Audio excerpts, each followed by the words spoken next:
বাঙালির ভিতরে বাহিরে অন্তরে অন্তরে আছো তুমি হৃদয় জুড়ে। এই শব্দবন্ধের মোড়কে আবদ্ধ রেখে উত্তম কুমারের জন্ম শতবর্ষ উদযাপন করল প্রতিষ্ঠিত ম্যাগাজিন প্রসাদ ও উল্টো রথ পত্রিকা। শুধু তাই নয়, পত্রিকা দুটির বাৎসরিক অনুষ্ঠানটিও উৎসর্গ করা হলো মহানায়কের নামে। 8ই মার্চ শিয়ালদার কৃষ্ণপদ ঘোষ মেমোরিয়াল অডিটোরিয়ামে সাহিত্যিক লেখক সমাবেশে পুরো দিনটাই ছিল উত্তমময়। স্মৃতিচারণা থেকে শুরু করে উত্তম চলচ্চিত্রের উপর আলোচনা এবং উত্তম কুমার শাহরুখ সম্মানে ভূষিত করা হলো বিশিষ্ট ব্যক্তিবর্গকে। অনুষ্ঠানে উপস্থিত ছিলেন সাহিত্যিক তপন বন্দ্যোপাধ্যায়, রত্না মুখোপাধ্যায়, চলচ্চিত্র পরিচালক অশোক বিশ্বনাথন, সঙ্গীত পরিচালক কল্যাণ সেন বরাট, অধ্যাপক সঞ্জয় মুখোপাধ্যায়, চিন্ময় শেখর সরকার, প্রসাদ পত্রিকার ব্র্যান্ড অ্যাম্বাসাডার দেবনারায়ণ দাস, পত্রিকা পরিচালক মণ্ডলীর অন্যতম সুবীর মুখোপাধ্যায়, বিশ্বজিৎ বন্দ্যোপাধ্যায় সহ অন্যান্য বিশিষ্টজনেরা। উত্তম কুমার শাহরুখ বক্তৃতা দেন তপন বন্দ্যোপাধ্যায়। পত্রিকা সূত্রে জানা যায়, অভিনয় জীবনের মধ্যগগনে উত্তম কুমারের সাথে প্রসাদ ও উল্টো রথ পত্রিকার সম্পর্কের কথা। স্বর্ণযুগে পত্রিকার লেখক হিসেবে উত্তম কুমারের আত্মপ্রকাশ ও বিভিন্ন চলচ্চিত্র নিয়ে অন্যান্য লেখকদের আলোচনা সমালোচনা, এমনকি রূপলী জগতের ঘরোয়া ম্যাগাজিন হিসেবে সমাদৃত হওয়ার পুরনো ইতিহাসকে তুলে ধরেন সকল বক্তাই।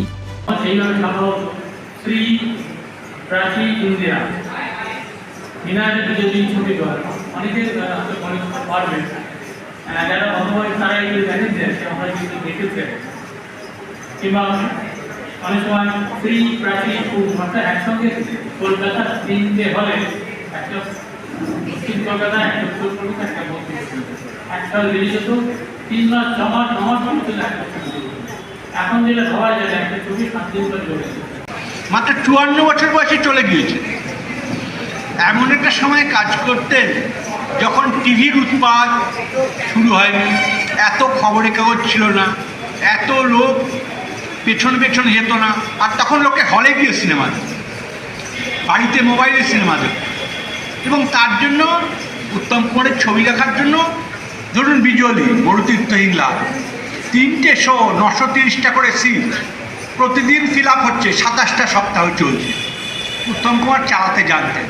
আজকের টালিগঞ্জের মতন নিঃস্ব রিক্ত শুধুমাত্র ফুলের গোছায় শোভিত উত্তম কুমার নন। বিনোদন করা বসন্ত ওরা একসঙ্গে কাজ করেছে এবং উল্টো রথে প্রসাদে সেসব ছবি ছাপা হয়েছে। উল্টো রথ এর ভালো লেখা বেরিয়েছে, প্রসাদে ভালো লেখা বেরিয়েছে। হয়তো ছাপাটা অতটা পরিশীলিত ছিল না, হয়তো, কিন্তু সেই অপরিশীলিত বা অপরিমার্জিত ছবিও কিন্তু আমরা দেখতাম, ভীষণ আনন্দ পেতাম। এবং আমি যখন প্রথম ছবি শুরু করি, শূন্য থেকে শুরু, তখন কিন্তু বেরোচ্ছে, নিয়মিত বেরোচ্ছে, লোক ছবি দেখছে। আমার প্রথম ছবি শূন্য থেকে শুরু। আমার সুযোগ হয়েছিল উত্তমকে দেখার, কিন্তু আরো বেশি বড় সুযোগ হয়েছে সৌমিত্রদার সঙ্গে কাজ করার। 4-5টা ছবিতে অভিনয় করেছে এবং একটি ছবিতে পরিচালনা করার সুযোগ এসেছিল, স্বপ্নের সন্ধানে ছবিটিতে। এদিনের অনুষ্ঠানে 2025 কথা সাহিত্যে রৌপ্য পদক প্রদান করা হয় সাহিত্যিক দেবনারায়ণ দাসকে। উত্তম কুমার শতবর্ষ শাহরুখ সম্মান, ঋত্বিক ঘটক ও সলিল চৌধুরীর শাহরুখ সম্মান প্রদান ছাড়াও বিশেষ মহানায়ক শাহরুখ সম্মানে ভূষিত করা হয় সাহিত্য ক্ষেত্রে অবদানকারী বিশিষ্ট ব্যক্তিবর্গকে।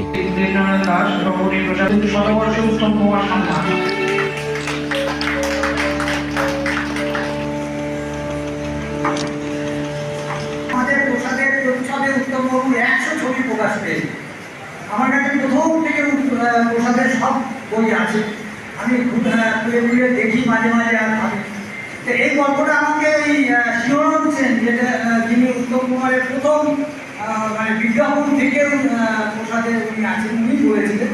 তা উত্তমবাবুকে বলেছিলেন যে আমার এবারে প্রসাদের পুজো সংস্থায় আমার কোনো ছবি বেরোচ্ছে, সেটা যদি ক্লিক করা যায়। তা আমাদের সম্বোধন করে যে ওটা কোনো ব্যাপারই না, আপনি বলেছেন এটাই যথেষ্ট। তো বলো কত দেবো আমি? তা আমাদের প্রসাদের সম্পাদক তো খুব চালা, ও বলে কিন্তু পয়সা দিতে হবে। বলে কেন? বলে আপনি শুধু একটা লেখা দেবেন তাদের। তারপরে উত্তমবাবু প্রায় 12টা এপিসোডে ধারাবাহিক লিখেছিলেন আমাদের প্রসাদে। এই প্রথম প্রসাদে উত্তমবাবু ধারাবাহিক লিখেছিলেন। এনারা একটা এমন অসম যুদ্ধ লড়ছেন, পুঁজি কম থাকলে আজকাল লড়াই করা খুব মুশকিল, কিন্তু ভেতরে যদি বিশ্বাস থাকে, ভালোবাসা থাকে, তাহলে কিন্তু এটা ওভারকাম করা যায়।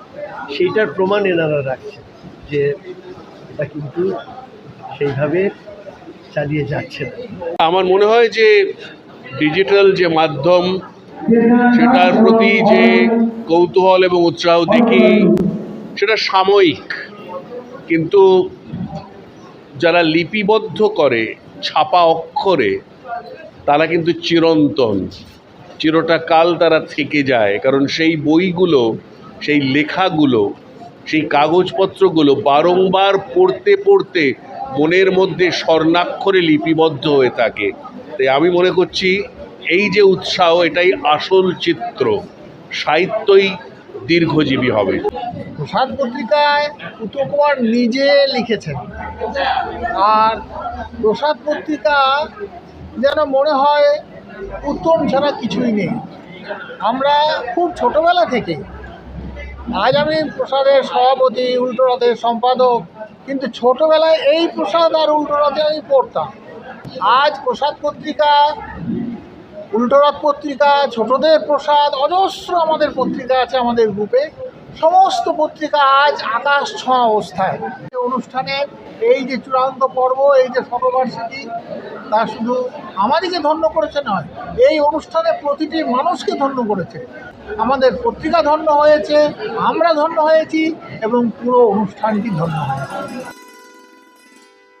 উত্তম কুমারের সাথে সম্পর্ক ও পত্রিকাকে ঘরে ঘরে পৌঁছে দেওয়ার যে প্রচেষ্টা প্রসাদ ও উল্টোরথের পূর্বসূরীরা বজায় রেখেছিলেন, সেই পথ ধরে লেখক পাঠকের হাত ধরে পত্রিকার মানোন্নয়নে বিশেষ নজর দেওয়ার কথা উল্লেখ করেন সুবীর মুখোপাধ্যায়।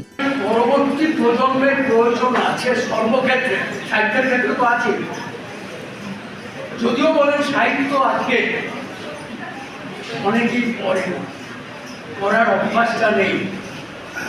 এখন তো বলে নতুন করে আবার বিজ্ঞাপন দিতে হবে পড়ুন এবং পড়ার। কারণ কি জানেন, পড়ার অভ্যাসটাই আমাদের নেই। আমরা সাহিত্যের আঙিনায় যখন আছি, আমরা বলবো যে নতুন প্রজন্ম যারা লিখছেন বা লিখবেন বা আসতে চাইছেন, আসবেন। প্রসাদের 9টা ম্যাগাজিনের জন্য আপনাদের দ্বার খোলা, উন্মুক্তভাবে।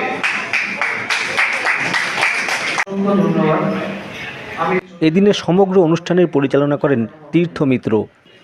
পত্রিকার সুদূর প্রসারী লড়াইয়ে সকলকে সাথে নিয়ে পথ চলা ও নতুন লেখক তৈরিতে হাতে হাত ধরে এগিয়ে গিয়ে নিজেদের অস্তিত্ব ও ঐতিহ্যকে যে শান দিয়ে যাবে আরও সমৃদ্ধশালী প্রসাদ ও মা কাকিমাদের প্রথম প্রেম উল্টোরথ, এ কথা বলার অপেক্ষা রাখে না।